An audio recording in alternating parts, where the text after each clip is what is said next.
Então vamos lá, menina. Primeira e única pergunta que eu sei que eu vou te fazer. Da onde você era do Brasil, o que você fazia e por que tu veio parar nos Estados Unidos?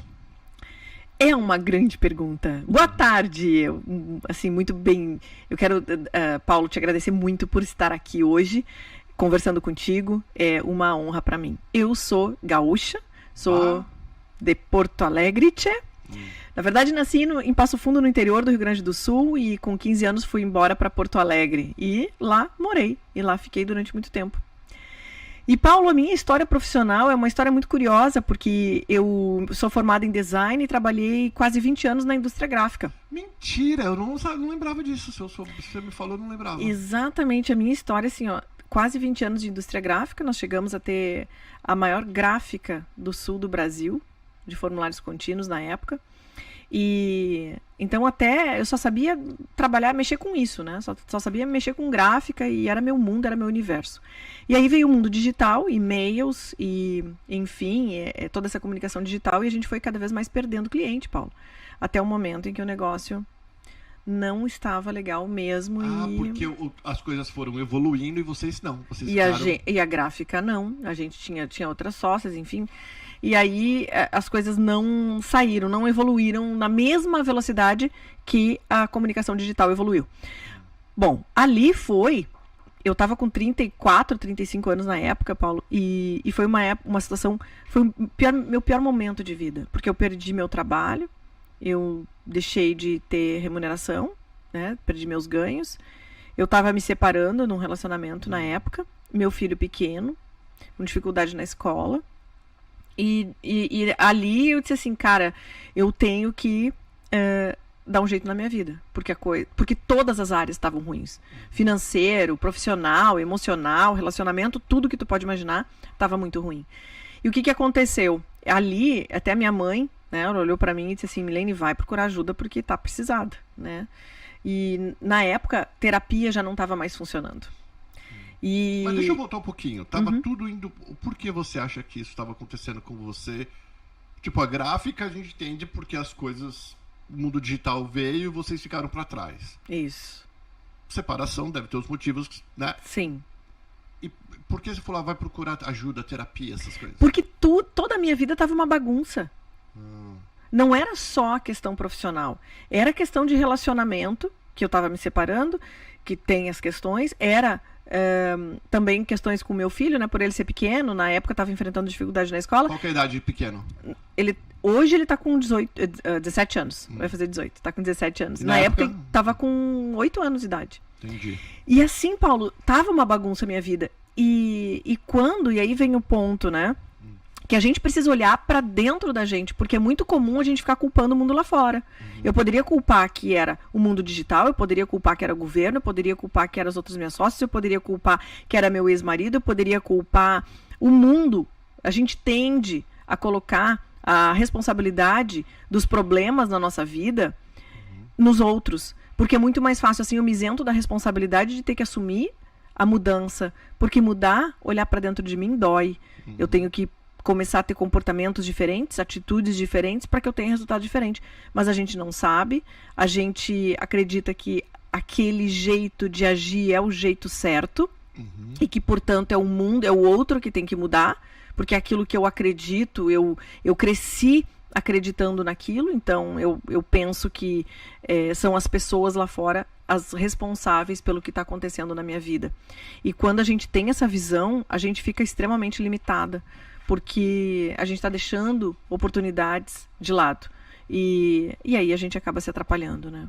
E aí você foi fazer o quê? Foi buscar ajuda como? Aí eu fui buscar ajuda e a minha mãe falou, Milene, vai fazer um curso de programação neurolinguística. Eu não sabia nem o que era na época. E tua mãe falou? A minha mãe que falou. E de onde tua mãe trouxe essa ideia? Porque ela fez. Porque nós somos 3 irmãs, e as 3, quando saíram de casa, ela teve a síndrome do ninho vazio. E ela começou a entrar em depressão. E quando ela começou a perceber que ela estava em depressão por entrar porque as 3 filhas tinham saído de casa, ela foi buscar ajuda e ela achou ajuda na programação neurolinguística. E ela falou pra mim, vai buscar ajuda na PNL, porque eu acho que essa ferramenta vai te ajudar.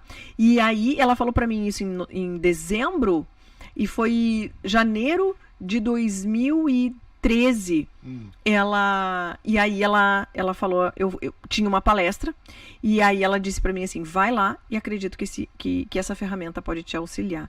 E aí eu fui assistir aquela palestra, e quando eu saí de lá, eu disse, uau, a responsabilidade de tudo que tá acontecendo é minha. Eu não vou mais poder culpar ninguém, porque eu entendi que eu sou responsável por tudo isso que está acontecendo.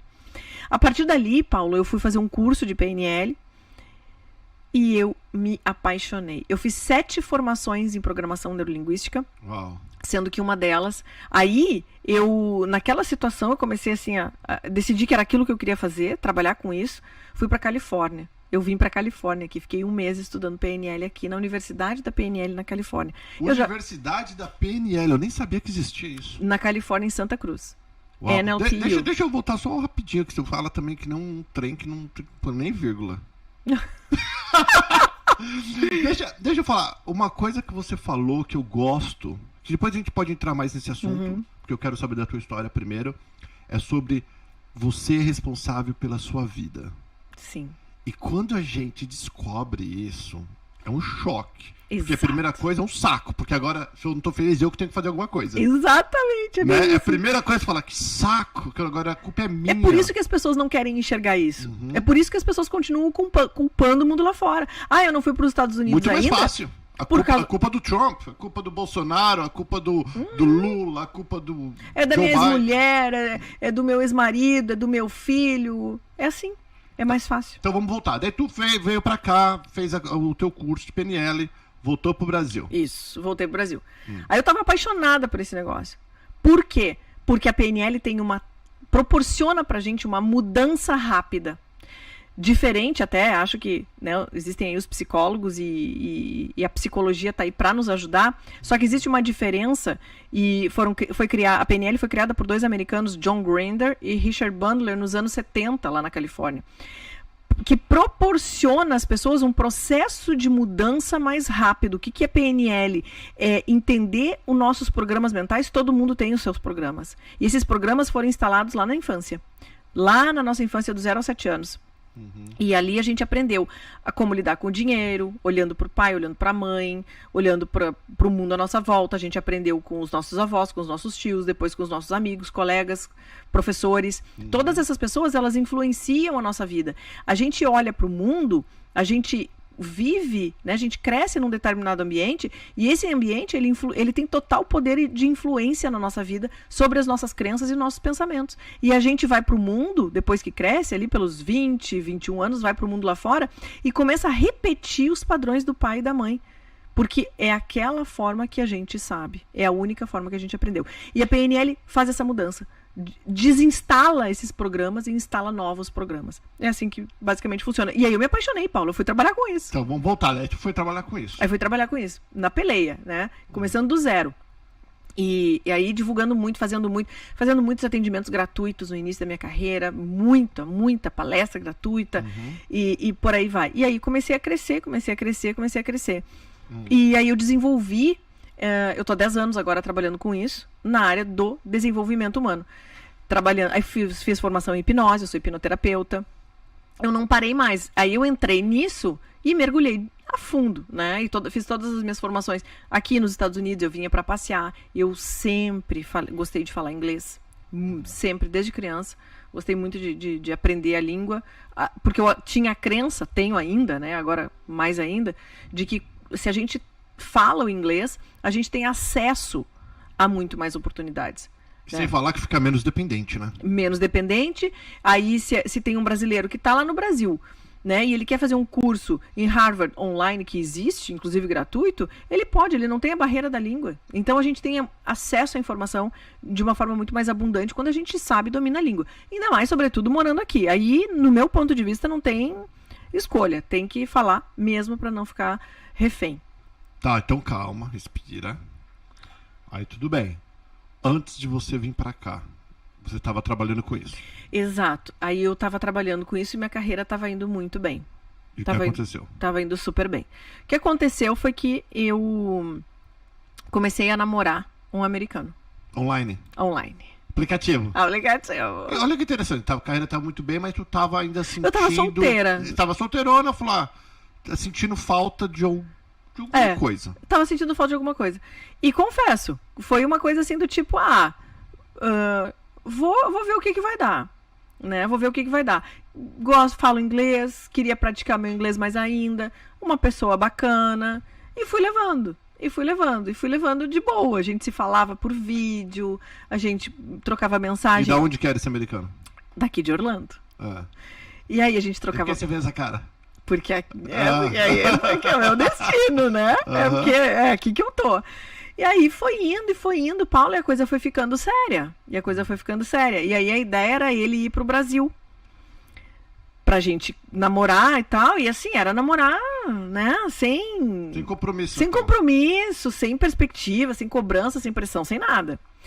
E assim foi. E aí ele tava com passagem marcada, passagem comprada pro Brasil. Isso foi uma coisa muito, muito incrível, assim. Tava com passagem marcada pro Brasil. E quando a gente tava... Porque aí que tá. Eu comecei a namorar ele na pandemia. Logo um pouco depois que a pandemia começou. Eu tava sozinha. Pouco tempo, então. Pouco tempo. Eu tava sozinha. E logo em seguida, assim que a pandemia começou, a gente começou a namorar.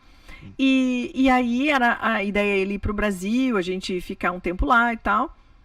E o voo dele de volta pra Orlando foi cancelado pela Copa. E ele disse pra mim assim, olha, eu não vou poder ir pro Brasil. Mas eu quero te ver. Eu disse, bom, então vamos fazer o seguinte. Onde é que dava pra se ver, né? Dava pra se ver no México. Então nos encontramos no México, nos encontramos em Cancún. Nós ficamos 10 dias lá, deu 11 dias no total.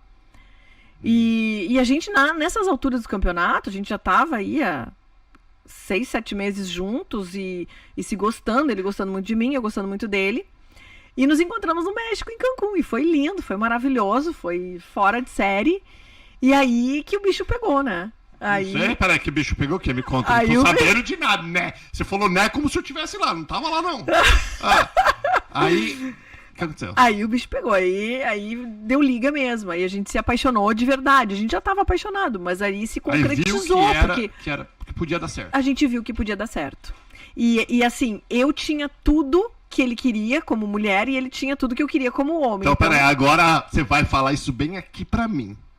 O que ele queria como mulher e o que você queria como homem?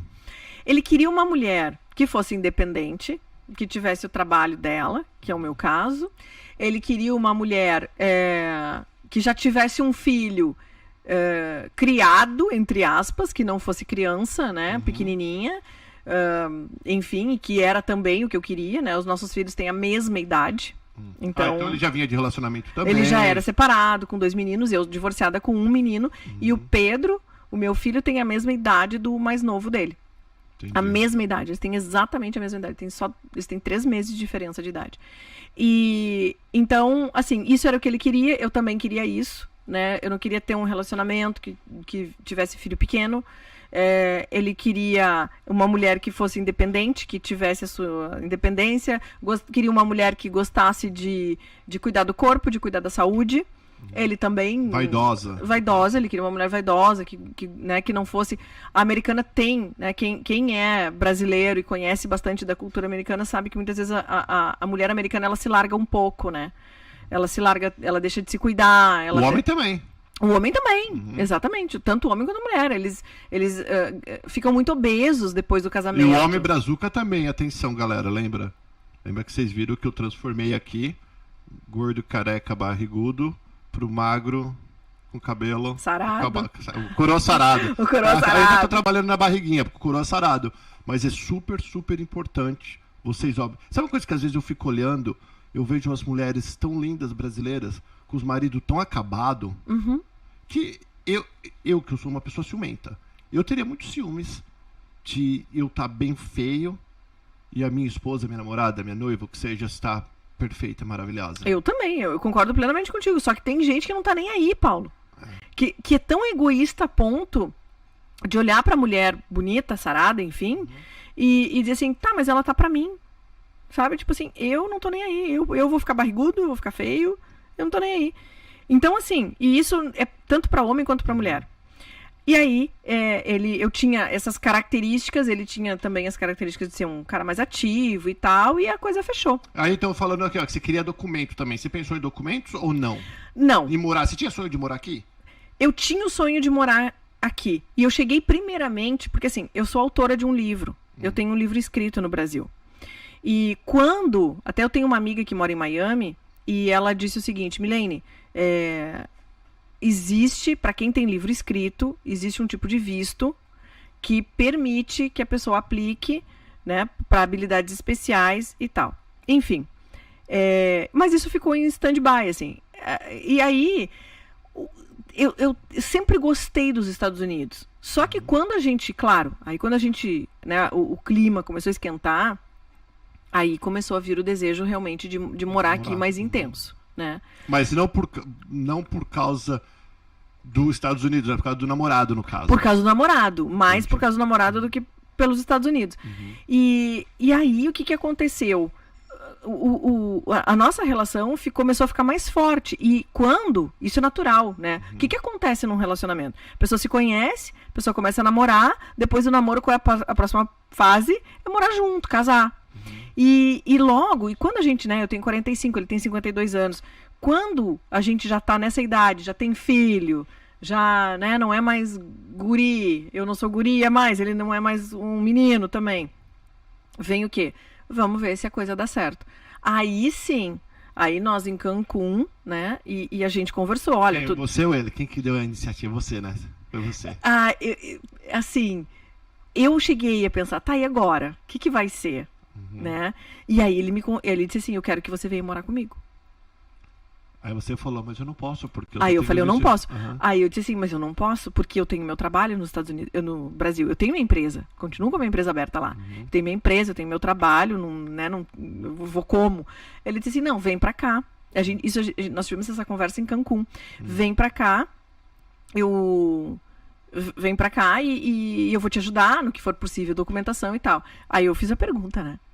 Significa o quê? Que a gente vai casar? E ele disse assim, se der certo, sim. Peraí, se der certo, não. Como é o nome dele? Aí, Bayan. O Bayan falou assim, se der certo, tipo, eu vou tentar antes, vou fazer o test drive, ver se é isso mesmo que eu quero. Aí ele disse assim, se der certo, sim. Eu disse, não, se der certo. Como assim se der certo? A gente já tem um histórico, de tudo bem? Tempo? A gente tava... Falando no aplicativo, quanto tempo? Ai, Paulo, deixa eu ver, a gente começou a namorar... Isso já era o ano passado, nós começamos a namorar em 2020. E daí, 6 meses, 7 meses depois. Bom, o que aconteceu? Foi exatamente. Que eu cheguei o ano passado. Aí, ele disse, tá, tudo bem. Ele então tá, tudo bem, a gente casa, dando tudo certo a gente casa. Eu disse, tá bom, né, não poderia também assim fazer ele assinar um documento que ele fosse casar comigo, mas ele disse que casaria. Cheguei aqui, ótimo. Peraí, calma. Tava na pandemia, você não podia vir. Sim, tava na pandemia, não podia vir. Aí eu fui devagarinho, aí eu vendi meu apartamento. Tu vendeu o apartamento? Tudo, eu vendi a minha Harley, eu vendi o apartamento. Eu encaixotei tudo que eu tinha o resto de roupa. Você tava apaixonadaça. Apaixonadaça, cega. Aí sim, meu olho brilhou pra todos os lados. Eu disse assim, quer saber? Eu vou. Eu vou. Falei pro meu filho, tu aguenta aqui com teu pai. Eu vou, depois tu vai. Ele disse, mãe, vai embora.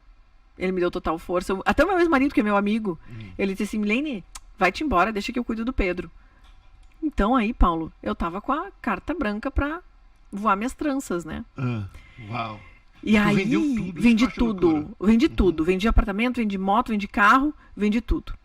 Fiquei na minha mãe. A última coisa que eu vendi foi o carro. Que eu fiquei na minha mãe, daí usando a garagem dela, com o carro. E aí, no fim, quando eu saí do Brasil, o carro tinha ficado lá e depois vendi para um amigo meu. Aí ele foi lá buscar o carro. E aí, o que aconteceu? Você veio se aventurar, na verdade. Eu vim me aventurar. Deixa eu falar, pelo que você falou, você classe média alta, rico, no Brasil. É classe média alta. Então, pra fazer viagem, trabalhando bem. Trabalhando e tal. Porque o que eu fiz? O meu trabalho ficou online. Entendi. E o que eu fiz, Paulo? Tudo eu transformei para online. Palestras online, atendimentos de mentoria online, atendimento de hipnose online, tudo online. Formatei um curso de PNL online que está lá na Hotmart, tudo online. Primeiro eu estruturei minha vida, claro, né? Não sou também tão maluca assim. A gente primeiro estrutura, a gente faz as... Não é tão maluca, mas maluca. Maluca. Mas a gente tem que ter uma dose de maluquice nessa vida. E aí, Estados Unidos fechado, e nada de abrir, e nada de abrir, e nada de abrir. Pra onde é que eu fui? 15 dias em Cancún. E ele foi também? Não, ele não foi, porque ele não podia, aí ele não conseguiu... Ah, você fez a quarentena. Eu fiz a quarentena. Quarentena no México. Fui de novo pro México. Fazer um sacrifício em Cancún. Fazer o sacrifício.